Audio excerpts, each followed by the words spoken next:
Tjena, Johan på Inet här igen. Vi sitter i ett litet bås hos Razer och vi ska få en liten produktgenomgång av deras expert Nick. Och Nick, han pratar på engelska, så nu får ni hänga med, för det här kan gå fort. Hey, how you doing? You alright? Okay. So, yeah, not bad, not bad. It's the third day of the show for me, so my voice is going. Yeah. So what I thought I'd do is we walk you through 3 of our key new products. We have the Wolverine Ultimate Xbox One controller. We've got the Basilisk first-person shooter mouse, and then we have the Thrasher Ultimate headset for Xbox and PS4. This is the Xbox version that I've brought in, and I thought I'd just walk you through each of those, if that's all right with you. Yeah. Okay, cool. So we'll start off with the Wolverine Ultimate. This is basically a challenger to Microsoft's Xbox Elite controller. It's a traditional Xbox form factor. Yeah, so it's got quite a wide base to it. Yeah, deep body. It's really comfortable in the hands. Got a good weight to it. But what we've done is we've obviously, us being Razer, we've added quite a bit to this. First off, this is the first console controller we've done which has chroma lighting built into it. So it will sync with all of your chroma devices if you plug it into your PC, but it also work with chroma because we have Razer Synapse for Xbox now as well. Ah, cool. So you could control all your lighting. It has 6 extra buttons on it. There's 2 on the shoulder here, and then 4 more underneath with a button and a trigger action underneath as well. So they work perfectly for your fingers when they go around underneath. We've listened to feedback from the community. When we launched the Raiju, the shoulder buttons were a little bit higher. So what we've done is you drop them down a little bit because people were saying it's a bit too difficult to reach around the main shoulder buttons to get to the extra ones. So we've dropped them down so they're halfway between the 2. The triggers, obviously full depth triggers. So you've got, let's just turn those off, there we go. So if you're playing something like Forza or Gran Turismo or something like that, and you want to accelerate gently or brake gently into a corner or something like that, you can do that because it's a progressive action on it's an analog action basically on the triggers there. But if you're playing a game such as Call of Duty or something like that, you don't want to go all the way down. Yeah, that extra bit of time it takes to pull the trigger all the way in. Yeah, you can't do a sort of like a quick repeat action as well. So we've built in some trigger stops. So you just slide these across. There you go, like that. And now you've got really short action. So you can see the 2 compared. Very short action and all the way down to the bottom. So just you can just be a little bit faster. It's a bit more definite thing rather than being sort of like a soft action. On the back of the controller, you've got your 3.5mm jack to plug your headset in. And then you've got the control panel buttons. This one here will allow you to modify or add any button on the controller itself can then be mapped to the extra buttons here. Okay, and you can remap any of the buttons, so you can make button A button B if you wanted to, or take Y down to A. So if you're a Super Nintendo player, A and B is the other way around. So you can switch them around if you find it difficult to get to. In games, things like when you're moving around, normally you press the left stick down to crouch. I always find that I forget to crouch, or I come out of crouch while I'm moving around. So what you could do is you could take left stick push, and you can assign that to trigger M6 here, which is the right hand back trigger. So now I can crouch and still move around and know that I've got crouch held because I've just got it on my finger here. What you can't do is program multiple buttons to the same button, because that's essentially using macros. So you can't do something like jump crouch, because that would give you an unfair advantage in the game. It's down to skill to be able to do that. Okay, but it is really cool because you can just take any of the functions on the controller and map them to any other button. Okay, and you do that all on the controller itself, so you don't need Synapse installed. But also on the control panel, you've got your mic mute button, and then you've got your volume control as well, so you can control the volume of both. Using the D-pad, you control the volume of your audio and also the game audio as well. So you can turn basically voice chat up and down, and you can turn game audio up and down as well. Sweet. Yeah, so that's quite a comprehensive list of stuff that we've got going on. Yeah. But it does not stop there. No, I saw this one. The extra bits and pieces, the extra goodies in the box, So it comes. It's a wired controller. We're not doing a wireless controller because this is a tournament grade controller. Yeah. So the idea behind this is that if you had if you went to a LAN or something like that, loads of other people are using wireless, you're going to get lots of cross talk, lots of interference, dropouts. That could lose you the game. So it's a wired controller. But what we've done as well is we made it very modifiable. So not only can you remap all the buttons, you can change the face of the controller as well. So these buttons are really sturdily on there. You know, you can really move them around. And they're steel posts with uprated springs, so they return to center real fast, even though they're like, you know, slightly heavier. Yeah, but you can see how much I'm moving that around. Yeah, and I'm really going for it. But the cool thing is, you can change all of the caps on the joypads. So I can just literally just pull them off. They're held on by magnets. But the way that we've designed this is that even if you're pushing really hard, you're not going to flick that off. It has to be a vertical lift action to release it. So we can take those off, and say we're playing a bit of Tekken or something like that, yeah? So we might want a longer joypad, yeah? So a longer joystick down here, so we can do fingertip control. And be a little bit more accurate because you've got that little bit more sort of like distance between the top of the joystick and the actual gimbal, yeah? So you can be a bit more accurate with where you have it. And then say you just fancy a rounded top as well, so we've got the converse top as well. So you've got the convex versions and you've got the converse top as well. But if you're playing something like Tekken or Street Fighter, you don't really want a directional D-pad like this. That's great for Call of Duty because it's just like, you know, up and then select what you want, yeah? You want something where you can roll around between them because that's what you might need for some of the special moves. So getting between this button and onto the, say, the left button here, you've got to make sure you roll onto them. So to make that even easier, we can take that off and we can get rid of that D-pad and then we can put on an all-in-one D-pad. It literally just snaps on like that, and now we can just nice and easily roll around. Yeah, really easy to do. And that's basically what we've done, is we've made it so it's utterly easily modifiable, so you can have it any way you fancy. Actually, take that one off, let's have a convex one on there, like that. So I've got long joystick there, because that's what I want, and then I can use the D-pad with my other hand, or you can do whatever you want to do. Yeah. And yeah, so that's available now on razerzone.com. But it'll also be available for worldwide retail from Q4, which is basically October onwards. Cool. And this is going to be €179.99. Okay, which is a little bit more expensive than the Microsoft Xbox Elite controller, but you can do an awful lot more with it. Okay, so moving on, this is the Basilisk. Yeah. So we launched the Basilisk on Friday at 6 AM, which was great because I had to get up early in the morning and do the press release for it. Basilisk joins the family of more targeted mice for specific games. So we've had the Naga and the Naga Hex, which are both aimed at the MMO and MOBA players. Yeah. So we're aiming the Basilisk at the first-person shooter players. Okay, so there's quite a few features which make it a great first-person shooter mouse. First off, we've got a lovely little rubber wing here. So we've got rubber grips both sides, and there's a rubber wing here which really nicely fits in your thumb and makes it more of a palm grip mouse. It's just the way you naturally go. So even if you're a claw grip kind of mouse user, this does still fit really nicely because that rubber grip just sort of like settles your hand in really nicely and it just sits there. So you're not dragging your fingers across the surface and not the side of your thumb or anything. It's a multi-button mouse, so you've got obviously left, right. We have adjustable DPI here, and then you've got 2 extra side buttons. But the really interesting thing is this extra button here. Yeah, so this is the clutch, okay? And before I tell you what the clutch does, again, it's modifiable. So you've got the long button there, the long lever, and you can just take that off. They're just held on again by magnets. And then that just drops straight in. You can have a shorter one if you fancy it. Or if you don't want to use the clutch at all, then we have a little rubber insert which can just go in and be put in there. I'm going to put the long one back on because I prefer that.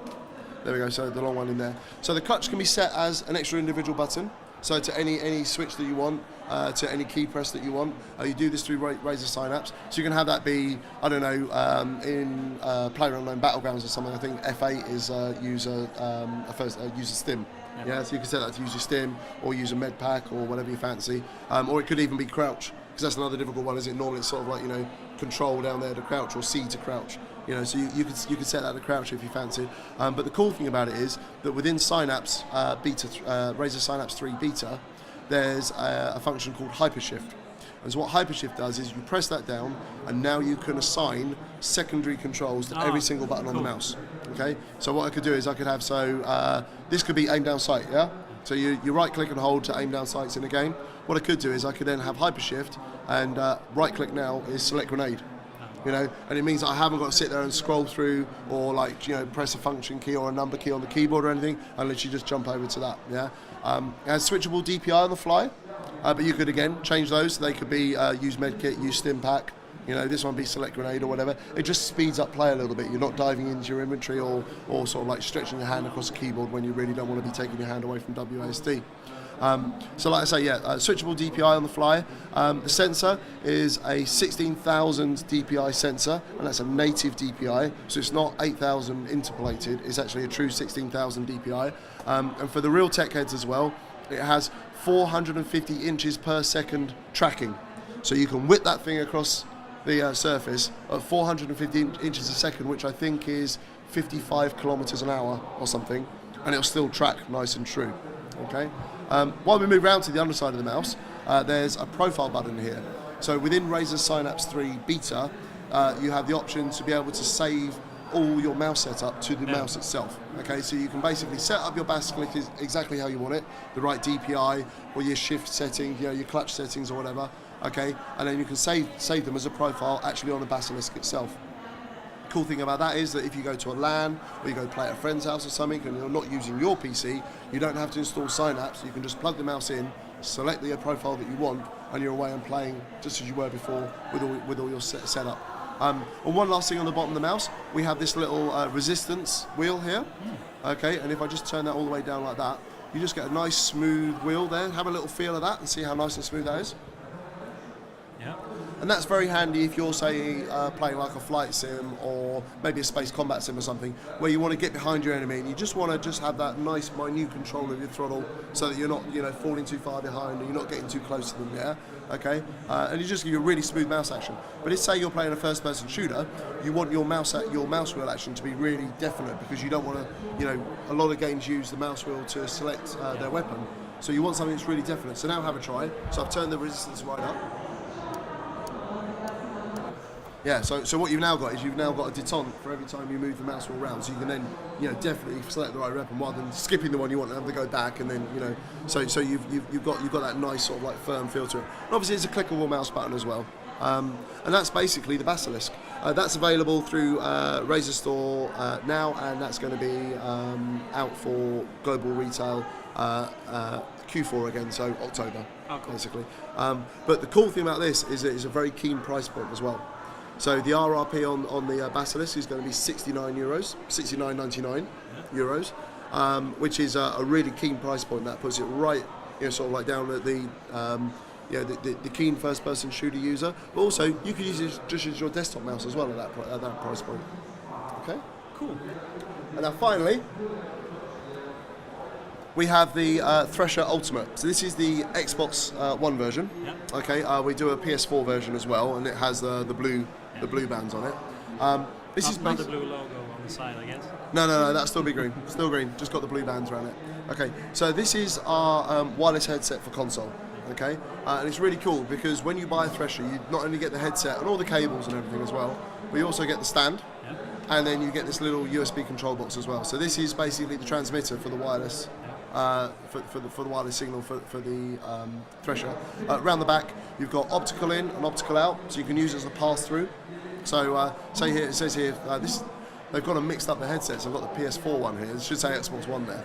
Okay, so basically you can have it set to Xbox One, and what it'll do, because you're on Xbox One, it'll then basically put the sound through to the Thresher, and then you switch it over. It says here PC, but basically that would be your next sound source. Yeah. So you don't have to muck around disconnecting your sources from the. So say you want to watch TV or you want to watch a Blu-ray or something on your Xbox. Yeah, you just switch it to that, and then it'll send the sound out through the optical cable back to your TV or your sound system or whatever. Okay, and then you've also got a USB connection. So you can connect via USB, which is essential for Xbox, and then you have a charging connection on the back as well. And then on the headset itself, you've got a variety of controls. So on the left ear cup, you have the extending digital mic, okay? And then you've got a mic mute button where you just press in, okay? But you have the volume control here, so that actually controls the volume of your voice audio, okay? And then pushing in mutes the microphone as well, okay? And then obviously there's your charging point and your on-off button.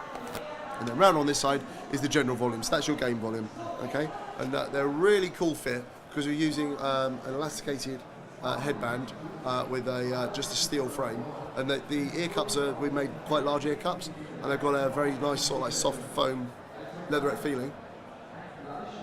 And it's actually connected to the. I'll give you an idea of the distance. So this is going from here about 8-10 meters that way to the outside of the stand. Oh. but you can hear them playing FIFA. Yeah, yeah. You can hear FIFA running. Yeah. So I've gone and brought the wrong stand in, but this is still connected to the one out there, which is awesome actually. That's really, really cool. It's a really snug, it's a really nice fit. But also what we've done as well is there's a little band in here, so you can't really see it, but on the foam there's a softer portion of the foam, so that people wear glasses, when they put it on, it doesn't push the glasses into their head. Oh, cool. Yeah, so you've just got, it's just a softer piece of foam there as well. And it's something which we're not really sort of like, it says it on the box and stuff like that, but we're not really talking about it, and I think we should, because lots of people wear glasses, or even sort of like, gunners, or, to play games. So not having the headband of the glasses pushed into your head is really cool. So it also comes with the stand. So you've got the stand there, and that all just fits around like that. And then when you're not using it, there you go. You can stick your Thrasher next to your TV, plug in the charging cable, and you're all sorted. 7.1 sound, 7.1. So it's done through an algorithm. So it's not true 7.1. It's dual 50mm drivers. Okay, and then it uses an algorithm to actually give you 7.1 surround sound. Cool. So and that's all done within the speaker itself. What's the battery life? Battery life is, I think it's 24 hours constant play. Cool. Which is a good long time. I mean, that's like, even for a dedicated gamer, they're not going to do more than about 8-10 hours a day. So you're looking at... Depends on how dedicated they are. Well, I mean, you'd have to get up and go to the toilet at some point, wouldn't you, But you bring them with you. They're wireless. You could bring them with you, yeah. You could be sitting there and just be going like, you could be sitting there like this, and you'll be like, just still sitting there, and you just be sort of like, I don't know, if you could see the TV maybe in the mirror or something like that, you go, yeah, well, I didn't sleep with your mum slept with like everybody, because I'm amazed actually, because when I went on Xbox Live I found out just how many American teenagers my mum had slept with. It's a lot. And your products are making them communicate that. We're bringing the world closer together and letting everyone's mums get together. That's exactly what we're doing. Yes. Yeah. Charging. Yeah, it comes with all the cables. Yeah. So you have a charging cable that goes in the back here, and it just goes straight into the base there. Thank you very much for watching. I hope you really like these Razer products. Check back soon on Enet's YouTube, Facebook and their homepage. Make sure that you leave a comment, like and subscribe on the YouTube especially, and then leave a comment on the Facebook page telling them how awesome I am and how awesome all this gear. And this guy actually, he's awesome too.